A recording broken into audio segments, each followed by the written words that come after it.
What's up, man? How you doing? I'm fucking awesome, dude. I'm feeling good, but You're looking good. Holy shit. What I do you just want, got a in piece from of the cardio gym. equipment? Cardio? You look like you're sitting on a bike or something. Nah, that shit. Oh, this is a fucking the ceiling fan right here. Oh, nice. Look at that. That's great. Yeah, Are we recording? Yeah. Did you start? Good stuff. So, David Henry, the giant killer, say hello to Nate Tello, Nate Natty Tello. And I don't know if you've seen any of our episodes yet, but I think you've met, actually. You met at in Columbus when we went out to dinner. Yes. And also the seminar you put on a couple years ago, Jose. Shit. Yeah, That's right. Yeah, man. All right, right on. Well, hi, Nate, again. Jose, ain't seen your ugly face in a while, brother. So I know. I miss you, buddy. We're going to hook hope up. all is well. So give us a quick update on what's going on with you. How's the training going? What's new in your life? Give us a quick rundown. I mean, shit, as far as everything else, man, like 99, actually 100% of the world, we got hit with this whole COVID crap. So, you know, everyone had to lay low for a bit. You know, I was out of work on both ends, personal training and the gun store for a little while. But, you know, once we sued the state to open up for essential personnel for gun store, I was able to go back to work for a bit. So that's good. I've been working here for the last 10 weeks or so at the store. And the in personal training back here the last 4 weeks stuff. So, you know, that's been good. And I managed to actually train throughout the whole pandemic. You know, when you're personal friends with the gym owner and you get the key to the gym and you can be the only dude in that piece. Where were you going? Maintain, you know, at a low. Going to Club Fitness? Yeah, the same one you were at. Yeah. Yeah, we put about $100,000 worth of new stuff in there. And you know, I helped them out a little bit. And so during that time, man, during construction, it was construction, so it wasn't open to the public, you know. Right. And I was able to go in and knock it out. So I didn't lose anything, which was good. You know, gained actually a little bit on stuff. You know, the COVID-15 actually gained well for me. But other than that, man, things have been great. Family's good. Everyone's 100% healthy. No one's had any issues. Sicknesses, sniffles, other than allergies, and you know, we should definitely say we're blessed on that respect. Did you just call it COVID-15? Yeah, for all those fat asses that did shit during the COVID lockdown and got all fat because every time they passed by the refrigerator, they were eating shit. Yeah. Good. So, someone asked me recently, why doesn't David put out more gun content like that guy Hickok? Have you ever heard of that guy on YouTube? Hickok? Yeah, he's got like 2.4 million, and they haven't shut him down because what YouTube and IG are trying to do is, if your stuff is like gun-related or firearms content, they're trying to shut your shit down. They claim they're not political and they're not trying to silence people for the First Amendment stuff, but they're full of shit. Well, that's educational. He does a lot of good educational stuff. No, the dude's awesome, and you know, he gets paid to do that, you know, because once you get over a certain amount of hours and followers and subscribers, you know, YouTube pretty much starts running itself, man. It's like you just start getting paid off residual and ads and stuff like that. I hide it in the middle of my videos, so I tell people, when you're watching my YouTube stuff, check out in the middle of it. Don't just freaking, he's just doing some training and stuff. Like the last one where I said North Carolina in full auto. Once you got past that first minute and a half, you saw why I was there. Nice. You should definitely do more. So I mean, go back and recheck that out. You work at a gun store. That was your life for 20 years, right? Yeah. Give us a little more background. I mean, Sure. Everyone knows you were a full-time Air Force guy for 20 years, and you know, we can recap it quickly for those that don't know.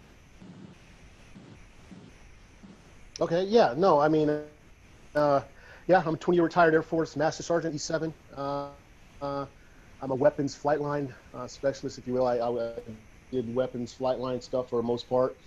My last couple years in, I was on the 55th Rescue Unit, the Hilo side Rescue Unit, helicopters at the Pave Hawk over there at DM, and that's what we did, part of the rescue stuff. So that was my last couple years in before I retired.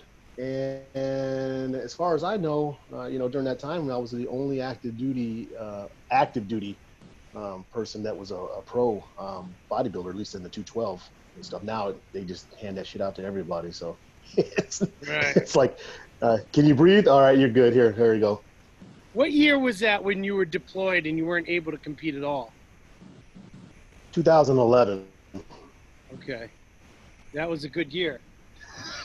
That was a good year for me at Olympia. I bumped up a spot. No shit, man. Yeah. Yeah, man. It was year. just one of those things.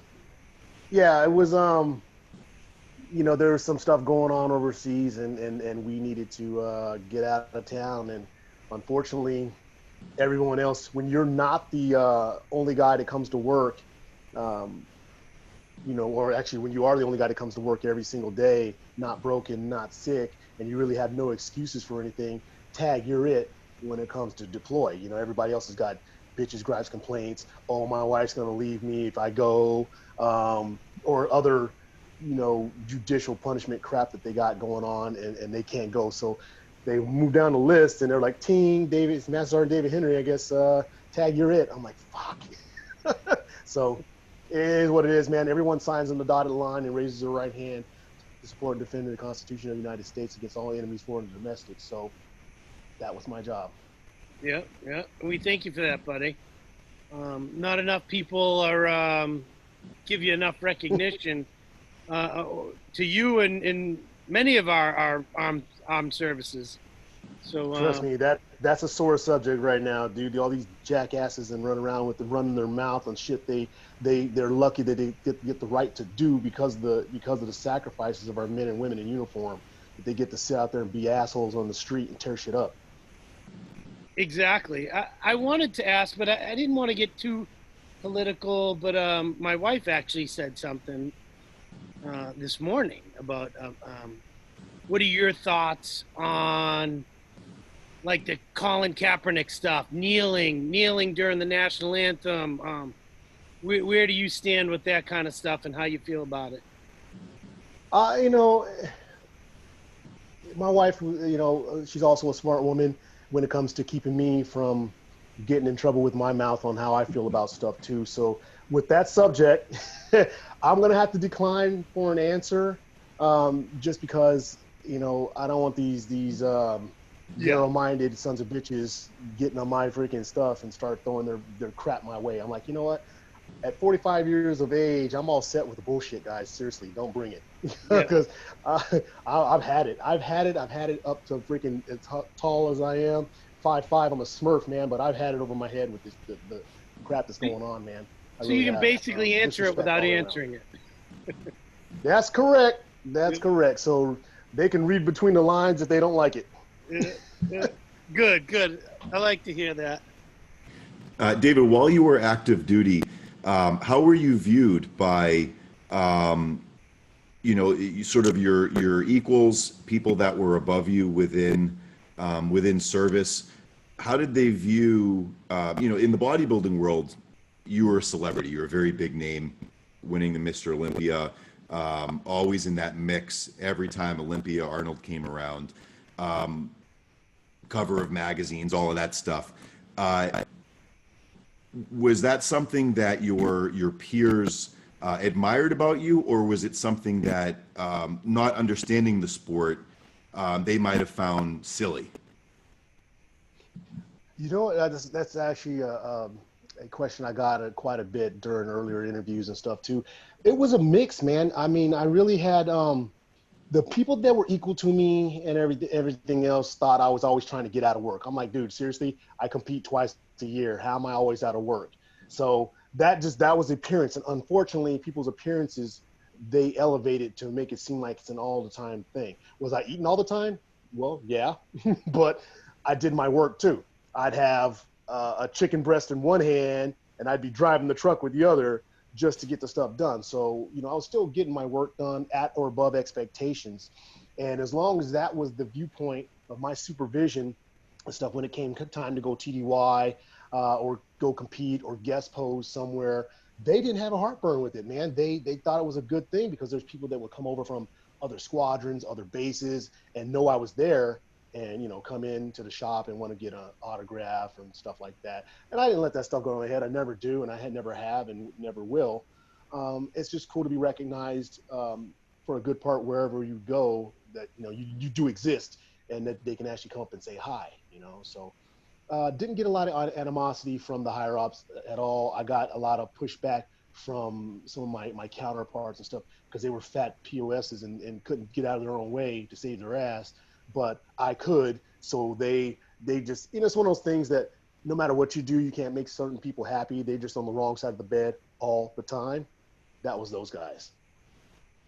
Yeah. So David, you look unbelievable right now, and I know I've never seen you fat, but where are you at right now? No. Where are you at? Body weight wise? What you mean? What you asking? I mean, on your training, are you still on like a size where you know? I know you do things in stages. Oh, yeah. Are you now already starting to cut? Because I mean, when would the Olympia be at this point? How many weeks away is that? It's like it's in December, you know. However, Scott's got me pushing my weight up a little bit more in the 220s during this month, all the way through this month, and then we'll bring it down. So for everyone that doesn't know, Scott Stevenson, that's your go-to guy, has been for a long time now. Great guy, very intelligent guy. And you guys have been a great partnership. So he's got you growing right now as much as possible. Are you finding, being 45 years old, how's your training? How's the joints? How's the up and down? How's, you know, are you noticing any differences, or are you DH? I'm noticing differences, man, as in body parts are, as you get older, which is weird for a pro bodybuilder or anybody who does the type of training that we do, certain things starting to get like a little more in condition without you intending on them being that way. So for example, my quads are cross straight on the outer sweep, and that's definitely not the intention. So I'm like, shit, all right, this is good. Biceps got to split down the middle and stuff. I'm like, that shouldn't be there yet. So it's so weird, man, because I'm not eating the best in as far as quality of food every now and then. I'm still going off the rails and a little go off plan to enjoy with family and stuff right now, not the smackdown. So that's allowing me to grow a little better and respond a little better. Where are you at? Joints, around 225, 230? Aches and pains? No, in the 220. So we're gonna push it up probably close to 230 by the end of that. So about, supposed to be gaining about 1.5 pounds to 2 pounds a week. That's the estimated check-ins every week. So that's what we'll try and do. I got to push my calorie content up to about 6,000 or so, and I'm supposed to be all you can eat post-workout meals. So as I was texting you, man, I was just getting down my cream of rice and Nutella. Oh, how good is that? So that was freaking fantastic. I hate Nutella too, man. I just rated it for my kid's cabinet, man. She's a Nutella queen. So I was like, you know what? That actually sounds pretty good. Let me check that out. So I'm on really almost 400 to 500 grams of carbs post-workout. Post-workout? How many throughout the day? Or you just say? I only get no. It's all keto up till my training, okay. And then after that I get my meals. My intra-workout also has carbs in it. So intra-workout meals 4 and 5 have carbs, and then 6 will be keto only. It's interesting. Because I thought with the keto diet, you had to go a certain amount of time before it was considered keto. But no. I didn't say full ketosis. No. Okay. We just metered the carbs at certain points because today was a leg day, and I did a bit of a occlusion legs every 3 weeks, try and throw occlusion in there, and that stuff will wreck you, man, if you don't know what you're doing. Or actually, if you know what you're doing, it'll wreck you. If you don't know what you're doing, it can hurt you. But we'll leave it at that. But it's pretty painful. So are you not consuming any carbs pre-workout, like with a pre-workout meal? It's all saved for the meals after? Yeah, during and after. So, intra and post, yeah. Okay. So David, with, you're in Massachusetts like we are. We've had to live through everything being shut down. You're seeing what's going on, obviously, in other states. Is there anything in the back of your mind sort of worrying, is the Olympia going to happen? We had Jay Cutler on a couple weeks ago, and Jay's concerned being out in Vegas, where one of the things he told us, which we weren't aware of, is the nightclubs won't open at this point until New Year's Eve. So he's very doubtful that there'll be an expo. And we were talking of, will they have to do sort of a Tampa Pro scenario of very limited audience members and really push a pay-per-view? As you're starting your prep to go up, to come back down and do this whole thing, is there anything in the back of your head saying, man, is this show even going to happen? Oh yeah, most definitely. We talk about that on pretty much every other day or so, as things wind down, as they get closer to having to do it. To me, at this point, 2020 is a wash, man. I just want to hit the redo and get through this crap and get over and make this like a bye year. Bro, if it doesn't happen, if the Olympia doesn't happen, so be it. I'm still going to diet down because I feel I want to get back in that type of shape. And then I'll rebound into the next year early, something if something early comes up. But I miss competing. I really do. Putting my body, through the stages is something that I don't really enjoy. But at the end result is what I'm looking at. So if the Olympia happens, right on. If it does, if it doesn't, I'm okay either way. I'm gonna prep like it's going on until they say no. Just like when I was 3 weeks out from Ireland and they gave it the. Unbelievable. I think that this year, out of any year, because of the uncertainty, you should be going balls to the wall, because there's a possibility that they will have an Olympia, but there'll be like 8 guys from the U.S. And 100% David Henry can beat any one of them. So I know that, and they know that too. But unfortunately, what's looking like in these last couple of years is that they don't think so. So, age is not the factor here, considering that the individual that won was 47 at the time, so they're full of shit. I just turned 45 in February, so I'm sure that as of the time the Olympia rolls around, Mr. Defender will be about 48 years of age. So I'm just saying, that's not the factor, man. Last year was a painful one. I was disgusted at it. A lot of people were. What did you end up placing, 7th last year? 11th, bro. I placed out of the damn top 10. Oh, wow. That shit. See, I was upset you were 7th. Now you're 11th. I'm like, that's ridiculous. How do you move on from that? How do you stay motivated? How do you put it behind you and go forward and say, you know what? This is my show. I'm the only Mr. Olympia there that's won this. Yet they're putting me at 11th. How do you move forward and just put that behind you and come back better than ever? Well, for me, man, everything has been mental. That's my strongest asset that I possess. I have a mentality that can turn things off, shut people out, throw things away instantaneously. It might be a bad quality, as my wife has said it, because I've done it to people and stuff. But with this Olympia stuff, I can put that behind me as well. I know I'm better than that. I haven't placed 11th at any point in my damn career, even when even when you did the Open. I think I can even remember. No, yeah, exactly. I was placing a bunch of 7ths, but I never placed 11th, man. And I think at this point, I got better and better as I learned muscle quality and density got better over the years. And judging from the pictures, man, how's it 3 weeks later I go into a show in Long Beach, California, and hands down, run across and smoke them with that. It wasn't that I needed more diet time. I looked the same damn way, you know. If I was a little tighter, fine, a little tighter, but never in there was an 11th place look. You know what I mean? No, that's the problem.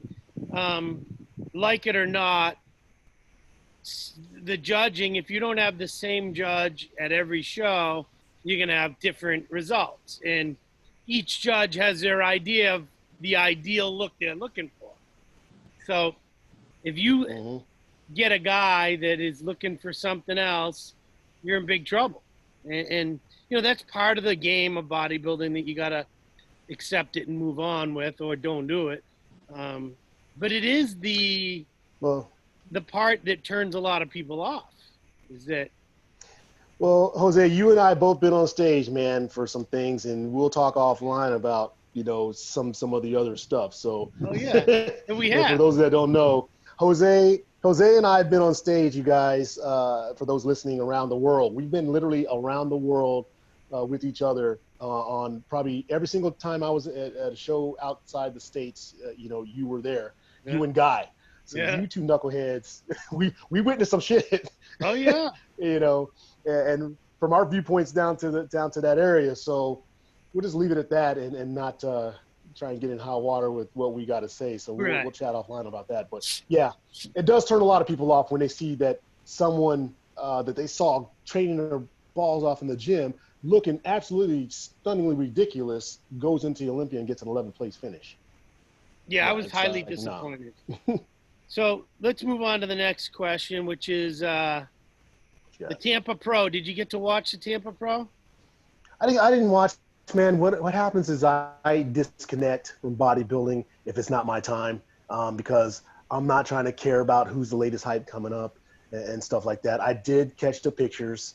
I did see the overall results and things like that. So I did get some, you know, visuals on you know, the comparisons and things. So hey, good showing for all those guys.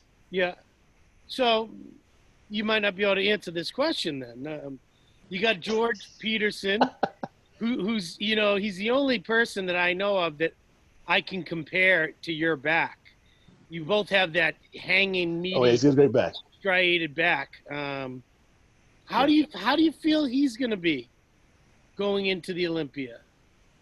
I mean, he's 4 inches taller than you, and you're going to weigh close to around the same. Is he bigger than you? Does he come in and beat David Henry? I can't tell. No, again, you know, these guys have their own look and stuff, and they're going to come in with their own hype. I'm not a social media hype person, so this unfortunately seems to be the last several years has been a social media hype thing, man. I keep to myself and try not to talk down to others, or, you know, I try and lift each other up if we can as brothers and sisters, man. There's too much negativity going on. So I can't really say that any of those guys beat me when I'm 100% on. That's just me, not being an air of arrogance. It's a confidence thing that I've built up over the years. I know who I am. I know what I am. And I've built that reputation through, you know, the trial and error and the work ethic that I possess. So I'm not giving up. It's not my time, man. You know, I want to go out when I say it's my time. And we talked about that last night, about how many more years I got left for this stuff. So right now, you know, we're calling it a couple years. So a couple more years, and before I go off and do other ventures, man. I'm concentrating on the training aspects and building my personal training empire, man, like you've done yours, bro. So I'm chasing after your shit. Nate, can you pull up a picture? There's a picture of David from I believe it's 2013 Phoenix. It's at most muscular. It's the most bananas. Is it on? It's on your IG, right, David? The one you got one hand on. Oh, yeah, that was a 2013 where I cheer freaking. Never mind. Yeah, right. I think I took second on that one. No, but, you won it. You won it, dude. Wait, no, the Phoenix. That wasn't Phoenix. That was I think that was Olympia, bro. Oh, there's a Where picture. Pull it up. Which one is it? All right. That was a show I got seventh at. So was it a most muscular you said, or yeah, hand on hip? No, it was a single hand on hip and coming across. Yeah. When you All right. see That this was the photo, LA design. So there's There's one guy at the nobody that Olympia. pulls Let that me photo see off, if I can man, do at this screen time. sharing here. All right, let me try and do screen it's on sharing. his IG. Is it on your IG? It is, right? Let me see. All I know is if you're anything resembling that person, I don't care who shows up. Right there. This one, right? There it is. That was the O, man. Oh, that was the Olympia background. Yeah, man. Look at that. That was not Photoshop, man. That was my look. No, it's not Photoshop, and it's not. No one's pulled that shit off filtered. to this day, and they still can't, dude. So I don't care what they got to say about critiques of the physique. I smoked it during that time, man, and that should have been mine as well. So you were second that year? Yep. I think so, yeah. That is just completely obnoxious. When you look at the detail, that you know what happens is they usually get photographers do. I'm so tired of these sorry ass photographers that like to catch. They want to catch their boys in the right poses and in the right light, but they want to catch everybody else who places behind them with some shit freaking poses. Yeah. And then here it hits up on the internet. I'm like, you guys, you know what? It's almost like one of those things where you're like truth in journalism. It's really truth in photography. These guys lack it right now. I get pictures sent to me still to this day from that dude, LA Design and Viper Photography. Yeah, those guys. Good guys. These guys are running with the top of the line cameras too. The same cameras that everyone else is, but they know how to throw the filters, or not the filters on, but how to play with the light and get you. The muscle's still there. It's still there. You know, they just know how to take the picture where it highlights it the best. Yeah, and not publish the one where you're taking a breath. Yeah. So the 212 boys getting too fat. Do you remember what you weighed there? Not that we need to turn back the clock or anything, because I know you're right there. Is there something that you envision, or do you not look back? You know what I mean? You say like, oh, during that prep I did this. I weighed this much. Maybe I should come a little closer to that. Because in my mind, if you showed up at every show looking like that, it'd be hard for anyone to beat you. There's no one harder. There's no one more separation, fullness, roundness, you know. And no, I keep notes. I keep detailed notes, man. Every single year I've competed, I've got handwritten notes. I've got folder files and stuff of everything we've done to that point, final week prep, hour by hour things. So I go back through that stuff. When it's my time to start prepping, I start pulling up things, and the body unfortunately doesn't react the same way it does every year, using the same protocol of stuff and processes. So you got to see where you're at, which is why we always shoot to be ready 3 to 4 weeks out. So when it does, what the hell is this crap going on? So when it does, something popped on my screen. So when you are prepping, you can see, hey, all right, this is where I was in last year's point in time frame for body weight. This is the look, because, you know, like all of us, we send our weekly photos, sometimes daily, over to our coaches, man, and because we're not in the same states and things, and they get it from there. Our best things are using video, because using video is better than doing your photos and stuff. Sending over 4 series of photos, I can give you a 60-second video, and you can catch all that. Right. Dave, can you talk about how you met, or how you linked up with Scott Stevenson? Why you picked him? We've had a lot of great coaches on. Last week we had Neil Hill. Previously we've had Chris Aceto. We've had Abdullah from Oxygen Gym. What was it that drew you to Scott? And then can you talk about, say, Fortitude Training, Scott's system that you've implemented, as well as having him as like the nutritional coach? Right on, yeah, man. I moved to Arizona in 2003, the year after I turned pro in 2002. So in 2003, I was in there training at Gold's Gym. It was a Gold's Gym at the time in Tucson, Arizona. And I remember, you know, Scott coming up to me later on through that year, and he was like, you know, hey man, I see you're training hard, you know. And I was just like, I still new at this because I was like, man, I was an amateur to just turn pro, so I had, you know, less than a year of time as a quote unquote pro bodybuilder, and I was still like 175 pounds or so at that time. I turned pro at 167. Said, hey man, you know, would you like to try a different way of training and stuff? And I'm like, shit, yeah, you know, because all I knew at the time was power building and all that stuff. Throw a couple powerlifting movements in there and throw in some supplemental bodybuilding stuff. So I didn't know too many techniques and ways of training and modalities of doing that. So I was like, yeah, man. So he showed me DC training, and he's like, this is what it is and stuff. He goes, you want to get in depth more with it, reach out to Dante Trudell and see if he'll take you on. He doesn't take many people. So I was like, fantastic. So meanwhile, you know, Scott and I trained together as partners during that time, and I'm back and forth with Dante. It took me literally 6 months of back and forth with Dante of saying no, no, no, and telling me no, that I don't train pros. They're too knuckleheaded. They're hard-headed. They don't listen. They don't listen. They don't listen. For him to finally cave in and sent me an entire detailed Dave Henry specific breakdown of DC training. I still have all 10 pages up in a folder. Dante types in all caps, so he differentiates his lingo from yours and stuff when he's responding back. So I had that.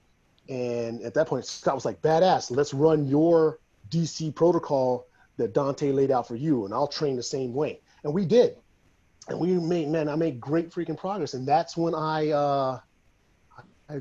that's when I did my first show. I started creeping up in weight, man. I was like 175 in shape. Then I hit 187, I think, for my Ironman debut with Lee Priest for that one. And you were where I took second in that show, right? So my body was fine. Yeah, the Ironman. You were only 2006. 187? Yeah, man. Wow. And Lee was 199 at that show. Yeah, 199. He was. He looked phenomenal. That's when we did that photo shoot, man. Yeah, that was and unbelievable. stuff for Per Bernal. So yeah, so body weight started creeping up, and for me, you know, our small stature and height, you know, 1 to 2 pounds a year is going to show up very, very nicely on film and on camera as quality muscle if you did it, you know, the right way. So from that point on, sorry, getting back to that, Scott and I we were training partners, man, all the way up until probably 2010, because he had to move away down to Florida. You know, his parents were not in good health and stuff. So, you know, he rolled out, and I ended up getting close to retirement out there and stuff. So, but even still, you know, in 2000, after I won the Olympia wild card in 2005, I was still using the Beverly International diet. I was a natural trainee, man, at that point in time, using the Beverly International diet, man, when I qualified for the nationals. And when I won the Nats, people know I was using Beverly International protocol, man, with everything. So, What is a Beverly International diet? No, just like the guy, I was using Beverly International subs, and a guy named Rich Doherty out of Texas did my diet when I came back from the desert. You know, right after 9/11 happened, I was the second unit over there. So I deployed in 2002, and I came back, and I only had like 6 weeks to prep for the USAs. You know, and he peeled me down using, you know, the blueprint. The Beverly International has the blueprint, dieting blueprints they use, and he used that, and, you know, got me in that shape right there. And then later on that year, I won the Nats all the way across the board with the same plan. So, you know, for those that still follow Beverly International, that's what I did. I mean, so Scott, you know, said, you know what, let's revise this, because he was my good friend at first. So he's my best friend at first, and he was like, he got tired of me. Right after I won the Olympia, I competed the years after that, and I was placing seventh and stuff in all the open classes, class stuff, 7-7, 7-7. I was like, man, this sucks. So he's like, let me finally, if you would, take a look at your diet and stuff and plan, and let's revise it. So he took it, he revised it, and man, there was 2008. came in looking silly against Flex Lewis and those guys, and that's where I won, man. Right then, that's when he was coach. And then a year later, Kevin English comes on the scene. Was Kevin there the year you won? Was he second to you? Yeah, he was. I think he was third. I think it was me, Flex, and Kevin third. Really? And what happened over the course of the next few years? Because he was able to win 3 more, and you were second every year, I guess, right? Yeah, let's talk about that. Well, where am I from? Where was I? I was Arizona, and Kevin was New York. Okay. All right. So he did in his to defend him. He made some great changes, some great gains over that time. Yeah, he made some great changes and gains like everyone else does, man. But to me, the only year I could see that I probably would have dropped the ball on that would have been, man, probably 2010. That's what I was going to say. 2010, I probably would have dropped the ball, and I could have justified losing a title or dropping down a place, for that kind of stuff. But from those points on, man, after I came back from my deployment in 2011, man, from 12 on up, I was fired up and ready to rock. And, yes, some new people came on scene and stuff, but Flex was still there, so. Right. I still don't see the justification in going any lower than 4th place on any of those contests. But I hate this term. It is what it is, but that's what it was. Well, I agree with you. So, whether you say it or I say it, I like hearing you say it, but I agree with you 100% on the majority of the stuff that you say. So this year, we don't know what's going to happen. Are you in contact with any international promoters? Any idea if there's any trips, anything that normally we'd have a couple things already planned by now, but everything's so weird. Dude, given like last year and the year before, bro, we'd compete and we'd hit the international circuit, man. We'd be in Japan, we'd be in Korea, we'd probably be in the Prague, Czech Republic, all that kind of great stuff, man. But again, this year being what it is, and it's like, I just want to say Beetlejuice and make it go away, bro. Right? Because this is like ridiculous out there, man. It's like, what the hell? Why not right now, right? But I have no international plans lined up, man, especially with the airlines and certain countries mandating that you got to show a damn 72-hour notice, COVID free and all this shit. If people don't know that the COVID test, it's either, I think you can do a quick blood finger prick or the freaking nasal test, man. I heard the nasal test hurts like a bitch. So I'm like, nah, man. Just to fly. It is an instant, I don't think. No. I think the home one you can do within 30 minutes, I think, with the blood. Oh, really? Because I think they got a home one. That's the antibody test. Where you prick your finger and get blood is the antibody test to show whether you've had it and have antibodies for it. As far as I know, the actual COVID test is either a back of the throat swab. There's the one that goes way up there, which my girlfriend just had done last That's week. what I heard, Yeah, way back there. And then they have another one that you can get. The doctor I train is trying to get a hold of them, where it's just inside the nose cavity, like not deep in. And that's quicker results. But I think that can be not as accurate. So like if you have it, I guess they're way back up there. So I was reading a thing the other day that said if you do the inside the nose cavity, you should blow your nose first to try and bring the particles forward. So that seems to be probably the best compromise there. But yeah, it's certainly okay. I have several friends that have done it. It's not the most comfortable thing to do. Yeah, it's like with all these practices in place, man. I understand that there's something out there that's making people, really, really sick. killing individuals, not on a mass hysteria basis like they try to put it out to be. So it's whatever side of the fence you're on, a pandemic side or scientific pandemic side, is going to depend on how your mentality is for this whole thing. But for those that are not wanting to wear a mask and stuff, like, you know what, I got to wear one on a daily basis. Why? Because it's Massachusetts governor mandate. I like my job. So in order for me to do business, I've got to abide by the rules. So I'm not trying to be the one man stand up to the government and be like, yeah, thumb your nose at them stuff. It's like, you know what? I get it. I really do. It sucks all the way around. This is the whole reason why my kid ain't going back to school. We're going to homeschool her because there's no way a 7-year-old you're going to tell is going to sit there and not fidget and touch shit. And, like they say they don't want. So we're going to homeschool my daughter for 2nd grade, man. It's a pain in the ass, but I think kids should, get that full brunt of being a kid, man. They can't go into the classroom like that. You definitely lose a whole lot of stuff. So there's a lot of things that everyone's got to turn around and do that's outside their comfort zone. And sometimes to be better, you got to be there. So you mentioned, potentially having a couple years left in the sport. What do you envision doing after? Do you want to stay living in Western Massachusetts? Do you want to get out of the state? Do you want to keep working in the gun shop and build a training business? Do you want to do something completely out of the field and not train? Oh, no. We're staying in Mass, man, until my daughter graduates high school, and hopefully she chooses some other state other than here.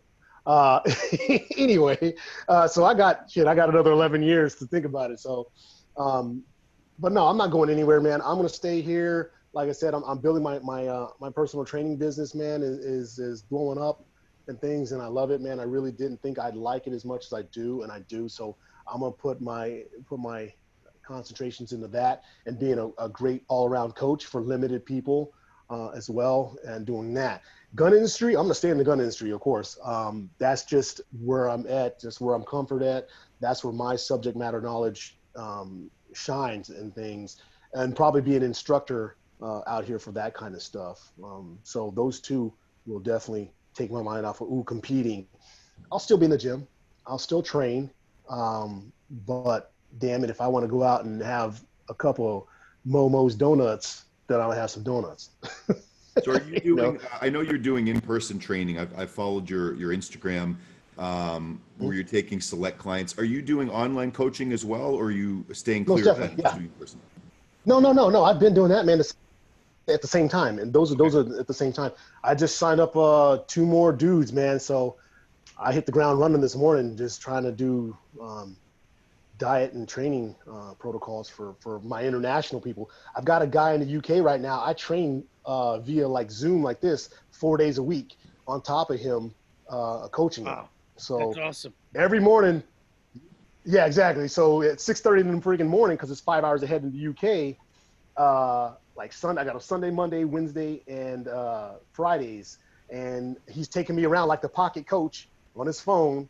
And they set me down, and I'm running them through the protocol in the gym, right there. Because I was training him in lockdown at his house because he had his own equipment at his house. And so this is working out very well, man. It's you're being inventive with it, and you can make it work. Sure. Have you? I'm assuming you have some people that are competitors, want to do local, regional shows wherever they are around the world. How have you dealt with this as a coach? It's one thing for you prepping for the Olympia. This is your livelihood. And even though there's a lot of uncertainty, I understand you just got to go for it. You have sponsors, and this is what you do. You show up at the Olympia every year. What's your advice to the potential competitors where it's really uncertain of whether or not there'll be shows, and maybe some of these people are taking compounds that aren't the best for their health, and are you advising the people that you're working with, like, we're just going to prep and go for it? Or are you having people sort of sit out and sit back and use this as a time to grow? I do have competitors, correct, both local and online. And with the uncertainty out there, correct. I'm not telling them to go for it. For my local guys, if the shows are still going on for December, we're thinking about it. We'll probably give it to the end of this month and think about where their headspace is at. Because as a coach, I don't want them to feel that I'm pressuring them into something that that mentally they're not going to be able to get out of their own way, man. And the biggest thing with anybody these days for stuff is getting out of your own way. Can you do that and get the job done and focus on what you need to do? So if this is not the year for any of my guys to do that, or girls, then we'll set it out, man. We'll train balls to the wall. Again, you know, not gender specific, but we'll train all out beast and get some gains in there, some lean mass gains for over the winter, so they're not fatifying themselves over the winter time. And we'll reassess when the snow melts and everything else changes. Hopefully, we're in a better state of mind and a better pandemic state, I guess, at that point, and then we'll go from there, man. Everything's subjective. Can you talk about too, David? How many years have you been a competitive bodybuilder, both amateur and pro? Shit, since 2002. There you go. So, well, amateur. No, sorry, I went 1998, 99. So 98, man. Damn, from 98 on. 22 years. Wow. So this is one of the things I, you know, as a guy that loves the sport, isn't in your position, and you know, always struggles to be very passionate about it, wanting to give it my all, but having a life balance, right? Having a relationship, having a career. What advice would you give to people, or how have you dealt with, obviously you really had a career, right? You didn't have some easy phone-in 9-to-5 job where you didn't really have to, you know, it was a sort of a routine, but it didn't matter. You were a very unpredictable career. You've got a wife, you've got a daughter, you said? Mm-hmm. And so how have you stayed in it so long,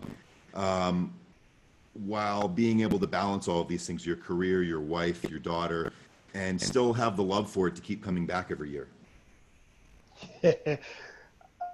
I mean, I keep circling back, man, and I'm gonna sound like a broken record on that, but it's mentality. You've gotta have a strong will and mentality to separate. You gotta compartmentalize things, and I'm able to compartmentalize every single thing and aspect of what I do. I've got family over here, boom, I got to section out some time for that, boom. I've got to train over here, I've got to section out time for that. I've got to compete, I've got to section out time for that.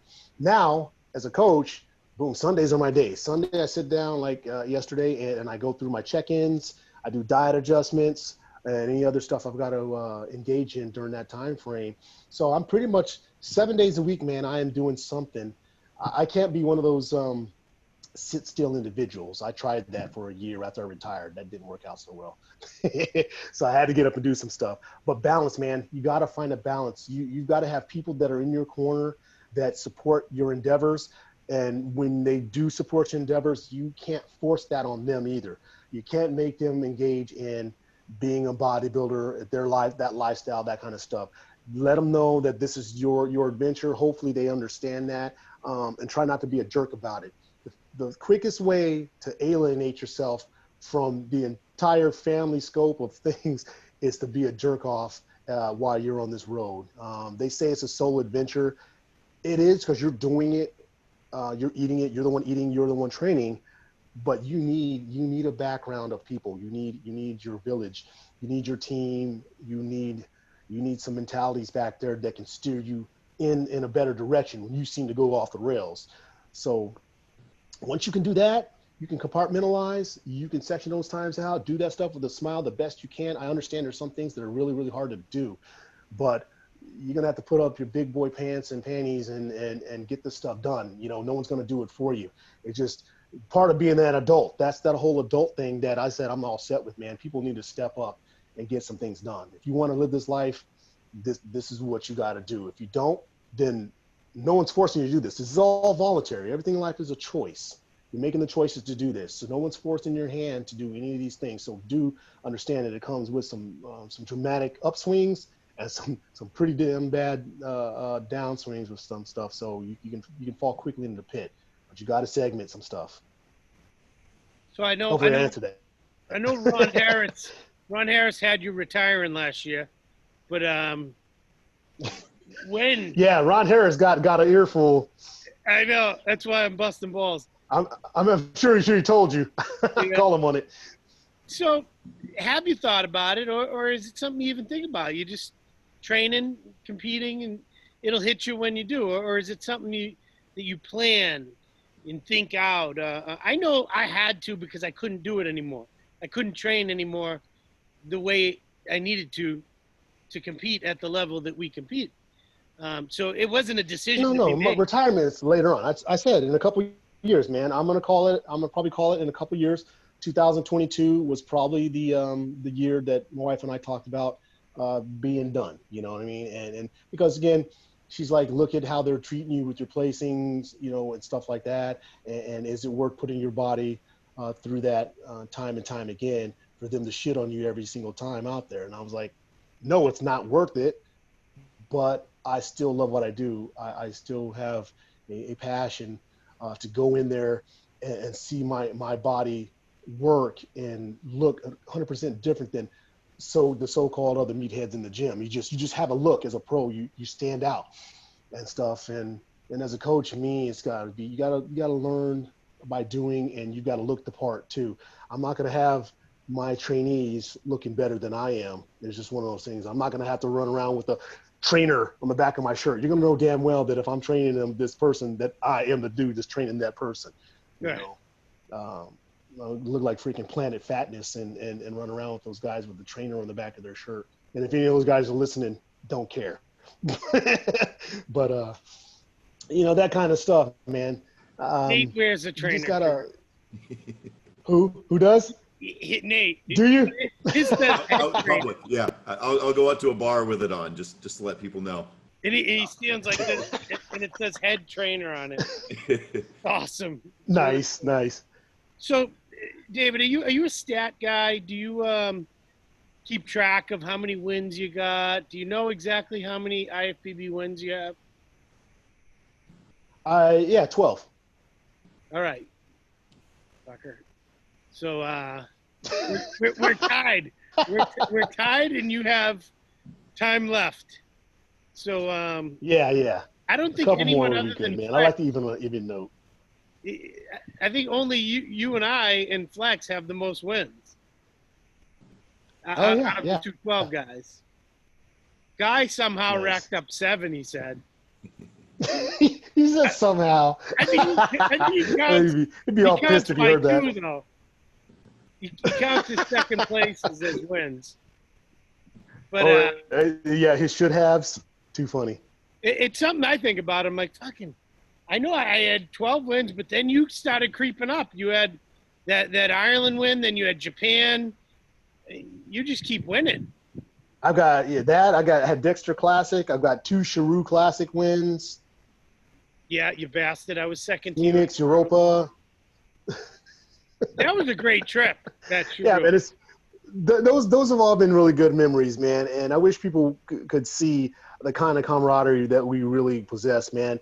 You know, all 3 of us together, you and I together, man. It's comedy for one, but it's as best friends. It's one of those things that, like, it doesn't matter how much time has passed between us saying hi to each other, whatever. We always can circle back, man, and be just like we were in the next damn room all the time, you know?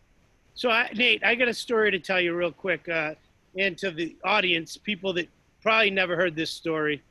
So we went to the Sheru Classic in New Delhi, India in 2012. And David wins. I was second. What a great time. It was just an awesome experience. Fast forward a year later, they say they're going to have it again. But this time, the booking of the flights is all confusing. We didn't get the application for the visa process in time. And the guy's like, yeah, I still want you to come. And I'm like, well, I don't think I can, you know? I don't know what's going on. So we're heading into Phoenix to do Phoenix, and then we were supposed to go straight to Sheru. And David's like, listen, if you do it, I'll split the prize money with you. If you do it, because it would, as it was only gonna be like 3 or 4 guys. He's like, I need someone to come with me, you know, and I'm like, so the prize money would have been like 10 grand, plus my prize money would have been, if I was second, would have been like 5 grand. He's like, we'll just split the prize money. It'll be worth the trip. And I'm like, this dude is awesome. Like he knows he's gonna beat me, and he's willing to give me $5,000 just to go and make it a good show. And I'm like, I'm telling everyone, I'm like, I just said that, didn't I? Fuck. Oh. I gotta go. But it wasn't wasn't meant to be. They wouldn't let me do the process. It was too late to expedite it. But yeah, that's the kind of guy David is. He doesn't get the stories don't get out that often about him. But you're one of the best, David. Yeah, man. No question. I appreciate that, man. That was some funny stuff, man. Besides people talking about they don't know that one time guy ran butt naked down the hallway. Oh, yeah. Maybe he'll tell that story after getting tanned. You don't care. I know. We'll put that shit out there. Just did you ever tell anybody about the whole ass cramp? Had to run to the next room? Yeah. We went over that one. We had a guy on a few weeks ago. Nice. The guy told the whole story of his face up my ass. Dave, do you have any embarrassing Jose stories? Guy told us that story where Jose's completely naked and he had to hammer him in the ass and hamstring to get the cramp out. Any embarrassing stories about Jose that you can recall from your time competing with him? Oh man, I don't know. I think a couple times I think we were drunk in his room doing some dumb shit on camera. So that might have been it. So yeah. I don't know about the stories though, but we got some photos. So those will never see the light of day. We'll keep those. Throughout the years, we just became like brothers. Like if you needed something, we're in Korea, just the two of us. Well, sometimes my wife would be there, or sometimes they wouldn't. We'd have to paint each other. We'd have to rely on each other.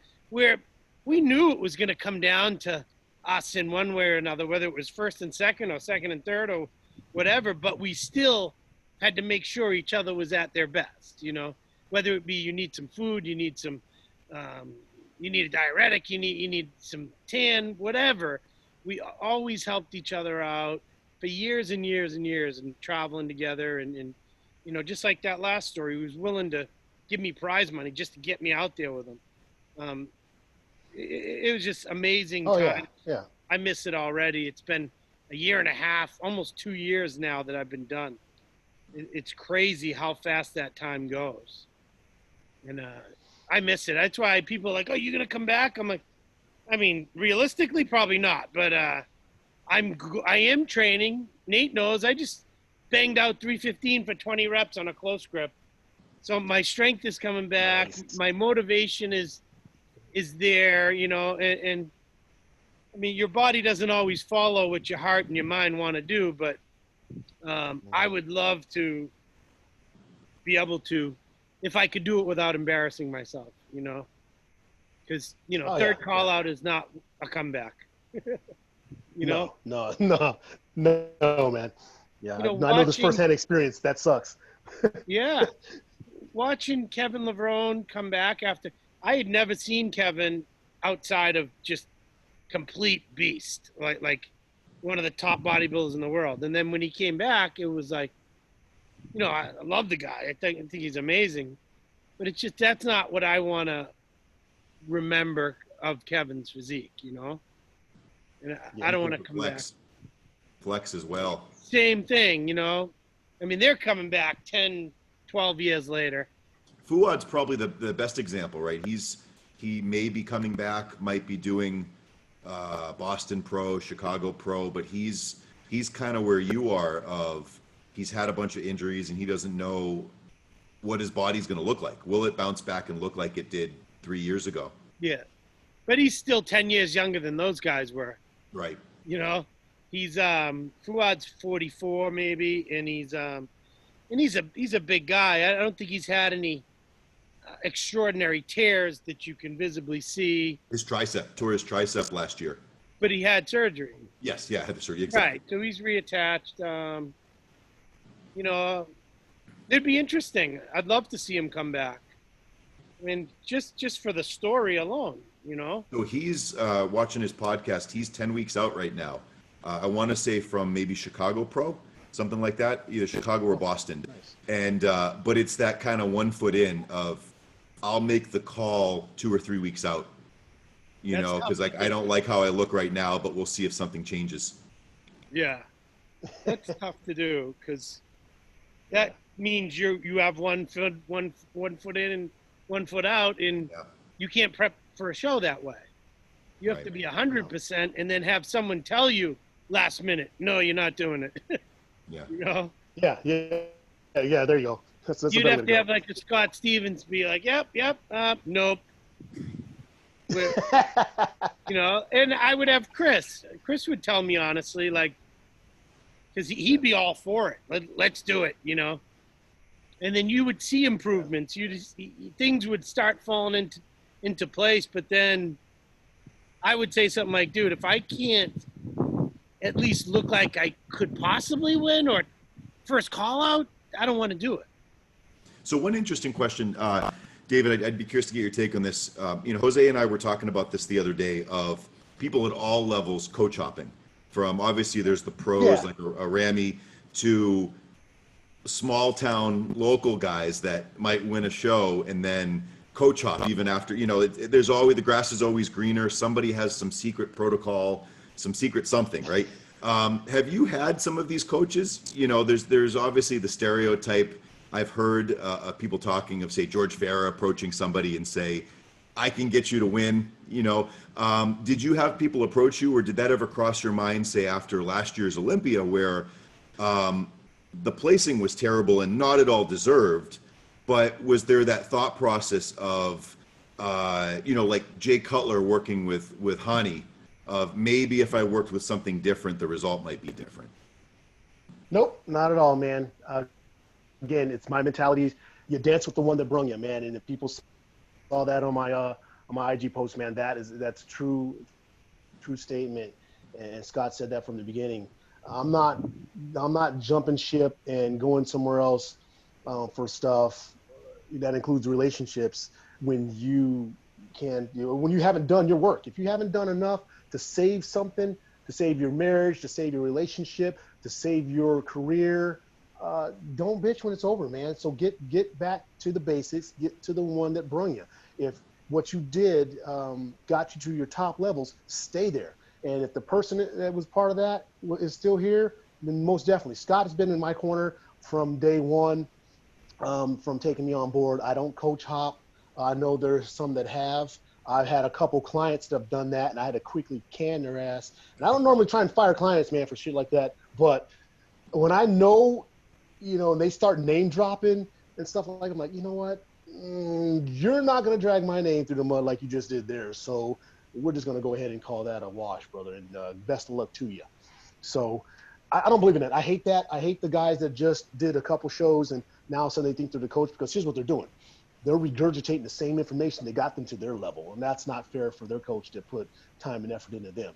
Me, just like Jose, I'm sure Jose's got his own setup of stuff of how he's training and coaching his clients, man. He's been doing that for a lot of damn years. Me, I'm still a rookie in this. I'm still only 3 years in now, and starting to find my path on how I train my individuals and get them tuned up for a show. And it's not protocols that Scott has taught me. You know, I'm experimenting with my guys. I mean, this is the time right now. If we're not going to compete, I'm experimenting with my individuals. And, you know, my super heavyweight, I got my 275-pound, 5'10" super heavyweight that I'm experimenting with stuff on, and things are working. I'm getting the feedback. I'm getting active feedback where something to read in black and white, you know, through the NASM, you know, website or book is not telling you. You know, you got to get that real life, hands-on. The human body is an intricate little thing approach to know how to do stuff. So that's me. That's my thought process on coaching, man. You got to get that stuff done and figure out your own stuff and stop trying to capitalize off everybody else's stuff. David, last week I had a competitor that I was prepping. He ended up winning his show. He ended up winning the overall. And his mistake was that he doesn't know that we all talk. That we've all known each other for many years, and a lot of us talk on a regular basis. Well, you know, he thanked me and was like, oh, thanks a lot. It was great. Kid was in the best shape of his life by far. If you saw his before and afters, he looked like a kid who kind of did some calisthenics to a kid who won the overall of a classic physique bodybuilding show. So the next morning, he emails Chris Aceto to help him for nationals. And meanwhile, Chris had seen pictures of him because I showed him. I'm like, look at this kid's before and after. And Chris calls me and he's like, didn't you help this guy? I'm like, yeah, why? I'm like, he won the overall. And he's like, yeah. He's like, he just sent me a message about how, you know, he wants me to help him for nationals. He's like, I didn't even answer the kid. It's just one of those things. Like, are you kidding me, dude? Do you think if you pay double or you go with a bigger name that you're going to grow bigger arms or something? Like, no, there's nothing I could have done to help you be any better. You won the overall. Right. It's just the utter disrespect. Like, didn't say a word to me too. If I was going to do that, I would be like, hey, I'm going to call Chris Aceto and ask him to help me for nationals. I'd be like, all right, do whatever you want, whatever. But to do it. Right. You like your money? Oh, well, you're going to have to kiss it goodbye because that shit ain't going to be cheap, bro. Right. Oh, man. But Jose and I were joking, too. You know, if Chris Aceto had some secret, right, that only he and his guys know about, Jose's one of his guys. Like, wouldn't Jose be using some of those secrets on people that he's prepping to help win a show? Right. It's like, duh, man, come on. I mean, yeah, so it's like these guys have no damn clue, and they can't see further past a couple years back and stuff to even do their history on who's currently competing, who's gonna be on that stage, who your coaches are, you know, what's their background and things like that. They're just out there seeing the next dude in the gym. They don't do any research and stuff. So that irks me with that, you know. And you know who that is? You're like, no. You go, oh, that's Mr. Olympia. They go, okay. And like we start going like that, and they still do the okay thing. Yeah. Like, all right. Yeah. You know what? You have no fucking clue. They're not true fans. So they're not. They're just not even true fans. But one more question before we let you go. All right. Current. Did you get to see Hunter Labrada? Yeah, I did, and it was weird, man. Did he suffer a pec tear?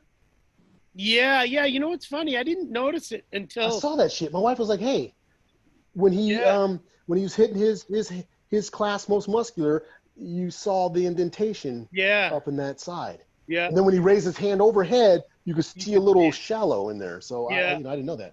He did that, I think, within the last year or so. No, it's an old injury, Jose. My understanding is that happened before he even competed, like a football injury or something. Oh, really? Yeah, it's just an old injury. Like okay. he had the shoulder surgery last year after turning pro. So it's an old, maybe even football injury. It's certainly prior to him turning pro. Oh, no shit. Yeah. I didn't even notice it till he put color on.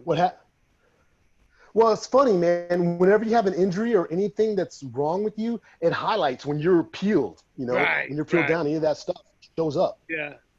You know, here's a fun fact. He went and played a year of football at Bentley College, Hunter, in Waltham, Massachusetts. You've heard of Bentley College, a business school, right? Yeah. Can you guys hear me? Yeah. Yeah, man, I got you. Yeah. So, all right, anyway, the question, how do you foresee him doing at this year's Olympia? And what do you think the limitations are on him, if any? You a big fan, or were you not that impressed? Or what are you thinking? It's damn it. So just like any contest, man, it's the best of who's there. That's what it is. You can't say that the best who was there looked the best, because as anything, you can always look better. I think for his particular physique, he's got all the mass. It's already there. He definitely fixed that color a little bit and come in a lot drier for the Olympia, man. The Olympia, it's going to highlight a lot of stuff. And those stage lights, as we know, are totally damn different than the Expo. Yeah. So I agree with you. He could be a little drier, a little tighter. That'll come in time. Next question. Our boy from the 212s is moving up to the Open. Pretty exciting. How do you see Flex Lewis faring at the Open Olympia? Flex is going to do very well in general. It's Flex Lewis. I mean, the dude's got a phenomenal physique as it is when he was a 212 competitor, and pulling the brakes off so he can actually full out go. It'd be interesting to see. I can't see him placing outside the top 10. He'd really have to mess something up to go outside the top 10. I believe he will top 10 it. He like not show up, right? Yeah. No, he'll smoke the top 10. He'll get in there. He'll collect a good payday on that. And from that point, though, I'm not sure. You got a Hadi showing up like he does because he jumped up into the open. Hadi, you know what? Here's the thing with I don't agree with how he got to the Olympia as far as that whole visa process shit. Yeah. But the man came to play and he showed up, and man, did he show up. So hats off to him. He got the justified placing way up there where he did, because he came out and I actually was impressed. I was sitting in the audience, man, and I was like, yeah, okay, all right. So he came to play, all right. So you were there in Korea when Flex beat Hadi. What? Yeah. Do you think that would happen again in the Open? Flex beat Hadi? Nah. No. No. Do you think Flex beat Hadi in Korea? You don't. Nope. Again, he's going to answer without answering. That was a very close call. That was a tight show. Period. They're both very different now. Flex has a little more flow than Hadi. Yeah. Hadi's just huge for his. I mean, we all weighed in the same, Nate. He's unassuming. He's unassuming that he looks the way he does until that shit comes off, and you're like, whoa, where did those quads come from? And the rest of you, because it does not look like that dude should look like he does in clothes. This is an interesting story too. We're all in Korea. Me, David, Hadi, and Flex all weigh in. We all watch each other weigh in. We all weighed 209.6. 209.6. Yes, we did. We took our matter of fact, Hadi was over, had to take all his clothes off down to his jewelry, and we watched the scale. We all stood at the same scale, and we were 209.6, and we made sure that the scale was right because we had other competitors jump on. It was changing, of course, but we all weighed in exactly, all four of us at 209.6. Crazy, and we all obviously looked very different. And Hadi looked like he was 229.6, and we, people are like, there's no way. We're like, we watched, we stood next to him, we were all there. The thing was, it was in the hallway. It was sitting on a damn marble floor, and we were all just bullshitting and standing around the scale as we stood on it. So I vouch, man, 100%. True story. It's crazy. So my whole thing is he don't need to be 230, 225. Neither does Flex. If Flex last year was again 210, and I think he was even lower because he had some water issues, he looked unreal. That was the best I ever seen him. Why would he need to put on 12 to 15 pounds? He wouldn't. He needs to put on 8 pounds will look like 20 pounds on him. So I'm really excited about that. If Hadi gets in, I hope he does. So with this current crop, you don't see Flex being much higher than top 10? Because I was surprised you said top 10.